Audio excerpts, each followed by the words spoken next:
Hi everyone, Jen Holt here at Inspired by Purpose to bring you your pose of the day. Today's pose is called low lunge. In Yen tradition, it's called dragon. There's lots and lots of variations, so let's get into it.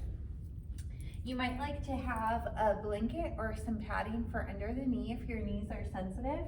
And you might also like to have yoga blocks, books, any other things that you have in your house that you can use to support yourself here, particularly if you have tight quads, hamstrings, hips. So to get into this pose, we're going to start by coming into our tabletop pose on the hands and knees. Then we'll take the right foot and we're going to step it forward through the hands. You can move your right hand out of the way to help make that happen. You could also have blocks under your hands, which will create a little bit more space for you to step the foot up and also give you a little bit more space once you're there. Now, if the left knee is feeling sensitive, that's where you can use that blanket, or if you have a pad, you can use like a knee pad. If you don't have anything, you could also use your mat. You could fold that over just to give yourself an extra layer for under the knee.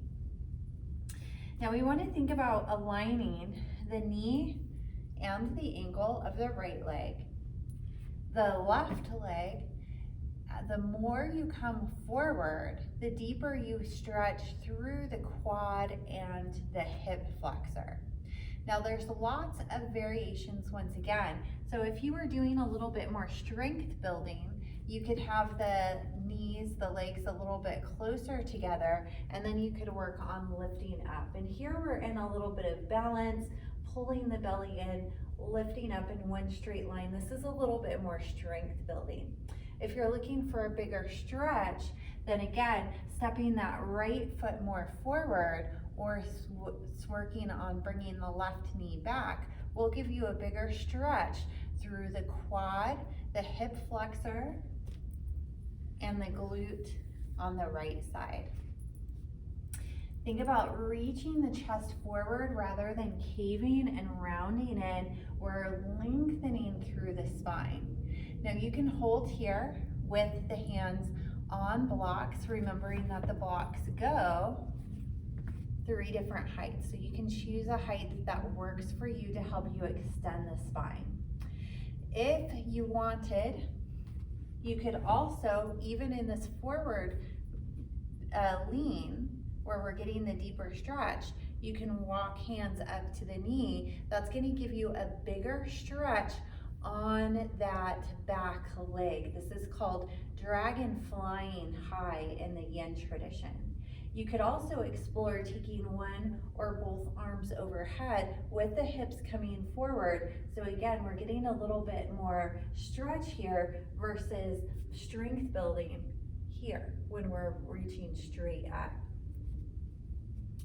Now, if you wanted a little bit more stretch on the hip, you could work on taking the right foot out. So you'll heel toe the right foot out so that you can bring the right hand inside the foot. Your hands, again, could be on blocks, any different height, or you could work on bringing the palms down inside the foot, reaching chest forward, melting hips forward and down.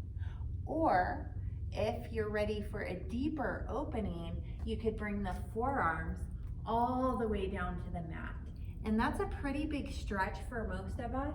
If you're somewhere in between, you can also try having the blocks on the mat and bringing your forearms onto the blocks, like so. You could also try the open knee variation by pressing that right knee open and coming onto the outer edge of that right foot.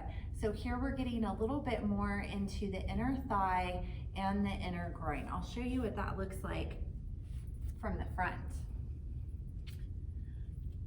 Hands inside, knee bows out. I'm on the outer edge of my foot, reaching my chest forward. I could be on my hands on blocks, or on forearms. If you wanted a deeper stretch on the quad of the back leg, you could also explore a little lift through the back leg by bending the knee. And it seems like a really small movement, but it actually is a pretty big stretch. And what you want to think about doing is allowing the hips to come forward and down and lifting the top of the pelvis up toward the face. And then we'll really get into those hip flexors there. If you wanted to add a little bind, you could always place the left hand down and reach back with the right hand to see if you can bind hand and foot. Then we get a little chest opening here and a little bit of a twist. To come out, you release the bind, release the knee back, and come back to a seat. So I hope you enjoyed that. There are actually many more variations and lots of ways to play around and move around in that pose. So feel free to explore, come into it, take some breaths.